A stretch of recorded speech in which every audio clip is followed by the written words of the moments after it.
નમસ્કાર, બુલેટિનમાં આપનું સ્વાગત છે। જસદણ નગરપાલિકાની ચૂંટણીમાં વોર્ડ નંબર 2 માં ભાજપના 4 ઉમેદવારોની જીત। જલપા દુર્ગેશભાઈ કુબાવત ભાજપમાંથી જીત, બીજલભાઈ પોલાભાઈ ભેંસરાડિયા ભાજપમાંથી જીત, વિરમભાઈ સુરાભાઈ મેવાડા ભાજપમાંથી જીત। જસદણ નગરપાલિકાનું 8 બેઠકનું પરિણામ જાહેર, તેમાં કોંગ્રેસ 2 બેઠક ઉપર જીત, ભાજપની 6+2 બેઠક બિનહરીફ બેઠક પર જીત થઈ।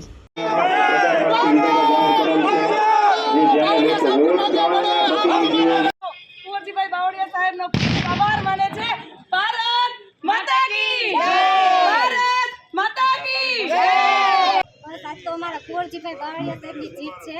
વોર્ડ નંબર 2 માં અમે 4 ઉમેદવાર જંગી બહુમતીથી ભાજપની જીત થયેલ છે અને કુંવરજીભાઈના જે કામ બોલે છે વિકાસના, એને ધ્યાનમાં લેતા અમારા મતદારોનો ખૂબ ખૂબ આભાર કે જેણે અમને 4 સીટ ભાજપની જીતાડી।